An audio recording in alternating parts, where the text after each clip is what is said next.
When I first heard that my brother was getting married, I was overjoyed. But then his fiancée made a statement that left me stunned and hurt, not realizing the trouble it would cause later. I'm Emily, a 33-year-old office worker. My life took a tragic turn when I lost my parents in a car accident when I was just 8 years old. My 5-year-old brother, Ethan, and I were taken in by our paternal grandparents. Despite their best efforts, it was incredibly challenging for them to raise us, especially in their retirement years. 3 years later, I was placed with my aunt and uncle, becoming their adopted daughter. It was heartbreaking to be separated from Ethan, but at least we could still visit each other. The transition to my new home was nerve-wracking, but my aunt and uncle embraced me as if I were their own.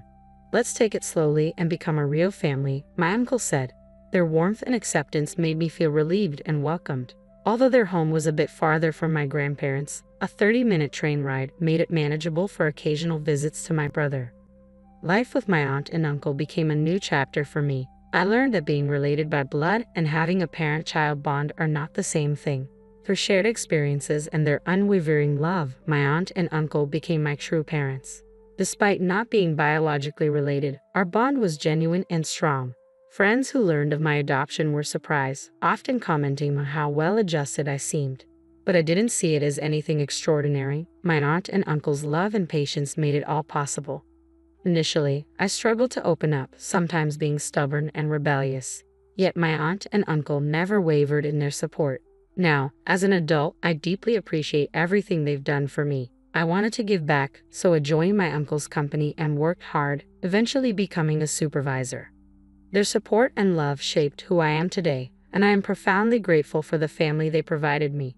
Once we both had cell phones, I kept in regular touch with my brother through texts and calls, and I visited him from time to time. However, after high school, our interactions became less frequent.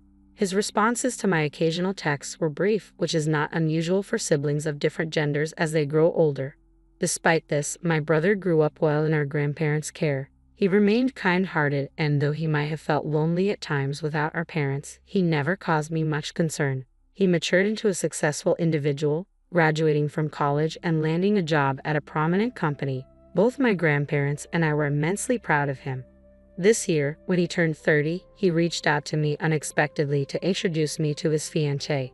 Though I felt a tinge of being overshadowed, it was wonderful news to hear that he was getting married. I deeply regret that our grandparents, who had passed away in the last few years, couldn't be there to celebrate with us. They would have been overjoyed. A few days later, my brother brought his fiancée to meet us at the house where my aunt, uncle, and I live. "Let me introduce you to Samantha, my fiancée," he said. Considering the journey we both had from losing our parents at a young age to reaching this milestone, it was a deeply emotional moment for me. Seeing my brother so happy made me feel almost like a mother to him. I was touched to see how my once little brother had grown up and was now introducing his fiancée. "I'm Emily, his sister. Thank you for coming today," I said, smiling at Samantha. "Ethan, it's so wonderful to see you after so long. You've grown into a remarkable person. Congratulations on your engagement. I'm delighted to meet you, Samantha." My aunt and uncle also extended warm greetings. "It's only natural for us to welcome you," my aunt said. "I'd love to chat with my future sister-in-law." Samantha responded, her smile brisk but sincere. I had initially thought she might be a sheltered young woman, given her background as the daughter of a company president. However, she appeared capable and confident. Considering Ethan's gentle nature, they seemed like a well-matched pair. During our introductions and while enjoying some cake, Samantha asked a series of questions to get to know me better, including whether I was single and if I had any plans for marriage. She also inquired about my life as the adopted child in the family. When she asked to exchange contact information before leaving, I was happy to agree. She reached out to me to meet at a cafe, which gave me a fluttery feeling of gaining a sister. However, my cheerful mood was quickly overshadowed once we settled down with our coffee. "I wanted to speak with you alone today," Ethan's fiancée began. "Since it's just us women here, if you have any complaints or concerns about my brother, I'm all ears." I was caught off guard by her directness. That's not exactly what I wanted to discuss," I replied, sensing an odd tension in the air. Her gaze was intense, and she seemed to be scrutinizing me closely. "I have a favor to ask before we get married," she said. Her use of the word favor made me uneasy. "Yes, what is it?" I inquired, trying to stay calm. "So you're the adopted child of that couple and still single, right?" she asked abruptly. "Yes, that's right," I answered, a bit taken aback by her sudden questioning. "Ethan is practically a stranger to you now, isn't he? Please don't involve yourself with us after we get married," she said, making my heart skip a beat. "What? I stammered in surprise. "We won't be inviting you to the wedding since you're considered a stranger." "Wait, hold on," I said, trying to process her words. "I may not be closely related by blood, but Ethan and I are siblings. I have no intention of interfering in your married life. I just want to attend and celebrate your wedding.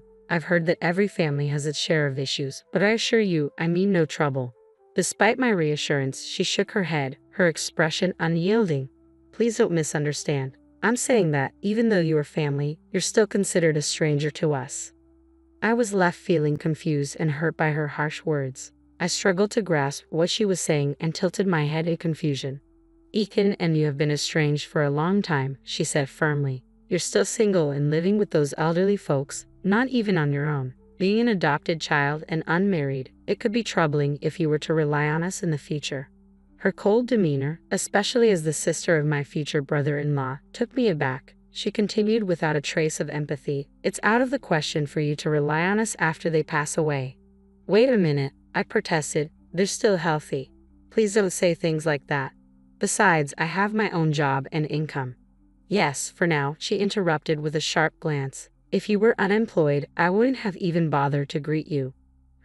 Her harsh words stung. "Anyway, we won't be inviting you to the wedding, and you don't need to invite us to any of your family events.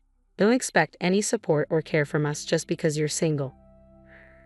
Her dismissive attitude was bewildering. Sure, I'm single, but I have a job and savings. The way she viewed me as a potential burden made me feel dizzy. "I understand you have concerns, but not informing me about family events seems excessive. I don't think Ethan would agree with this approach. Just because we've seen less of each other recently doesn't mean our family bond is broken." She responded coolly, "Minimal involvement is inevitable, but please gradually distance yourself. This is for the sake of our happy marriage. If you refuse, it might complicate things." Her ultimatum felt more like a demand than a request. Ethan's proud smile from the other day flashed through my mind. This condition was unreasonable, but I didn't want to interfere with my brother's marriage. I was faced with her irrational demands and didn't know how to respond. That night, I was left speechless. When I shared the events of the day with my aunt and uncle, they were equally incredulous. "Did she really say that?" my aunt asked, clearly taken aback. "She seemed so pleasant when we talked before." I was shocked too, I admitted. I thought she just didn't want a sister-in-law meddling, but it turns out it's more than that. She insisted we're strangers and wouldn't hear otherwise. "What will you do?" my uncle asked, concerned. "I don't want to ruin Ethan's wedding," I said. "I'm unhappy about it, but I'll skip the wedding. Once things settle, I'll meet with Ethan alone to celebrate." "I understand," my uncle said.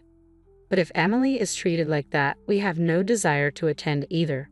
"Yes," my aunt agreed. "It seems the problem is on that young lady's side, doesn't it?" I looked puzzled, but my uncle gave a slight smile and nodded in agreement. The wedding day arrived with clear, blue skies. I should have been there to witness my brother's special day up close, but it couldn't be helped. Then my cell phone rang. The screen displayed Samantha's name. I had saved her number thinking she'd become my sister-in-law, but now she felt more like a stranger. I felt no obligation to answer, so I let it ring. The phone stopped briefly, only to ring again. Ignoring it led to even more calls. I muttered in frustration, wondering how the bride could have time to call me on her wedding day. My aunt and uncle, recognizing the name on the screen, chuckled sympathetically. I switched my phone to silent mode, but it continued to vibrate incessantly. I wondered what kind of face Samantha, who had so bluntly called me a stranger, was making now. Eventually, the calls stopped, but my phone's call history was filled with her name. I couldn't help but think of her as a stalker, which made me chuckle despite the situation. There were a few voicemails, but I wasn't in the mood to listen to them. That afternoon, as my aunt, uncle, and I enjoyed our favorite donuts, the intercom rang insistently. When I went to the door, Samantha, Ethan's fiancée, burst in furiously. "Hey, why weren't you answering your phone? Do you have any idea how many times I called? Aren't you supposed to be getting married today? What are you doing at a stranger's house? It's your fault the wedding's a disaster." I remained calm and smiled. "I haven't done anything wrong. I simply didn't attend the wedding as you requested. Samantha's anger seemed to intensify. That's right, you didn't come because I told you you're considered a stranger.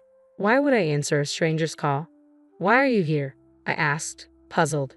Because your uncle is the president of the Electrical Industry Association, and people noticed his absence, Samantha snapped. Someone started asking why he wasn't there, and it came out that his daughter, who is the groom's real sister, was denied attendance. Just then, Eakin arrived, looking concerned. Sorry, Emily. I thought Samantha left without hearing me out. I didn't know it had escalated this much. I heard from Samantha that you wouldn't attend because you were meeting your boyfriend's parents and couldn't tell me. I thought that was understandable, Eakin explained. Quite a convincing lie to cover up not attending my brother's wedding, I said, unimpressed. Ethan's face fell. When people realized why your uncle wasn't at the wedding, they got involved, and it caused a big commotion. The situation turned into chaos. Samantha bit her lip and glared at me. Because of you, I was criticized terribly and called inhumane. If you had answered the phone and come to the wedding, things might have been different. You heartless person. I was taken aback. Heartless? I did what you asked. You labeled me a stranger and didn't want me there. My uncle, who had been observing quietly, stood up. It seems like the issue lies with how this situation was handled. Let's focus on resolving the mess caused rather than placing blame. I'm your brother's fiancée, so I should be like a sister to you, right? There's no point in continuing this conversation. You should take responsibility for your own words, Samantha said, her tone firm. I'll retract what I said earlier if you help me smooth things over. I shook my head. There's nothing I can do as a stranger. Wait, no, come on. I still have a lot of questions, Samantha insisted.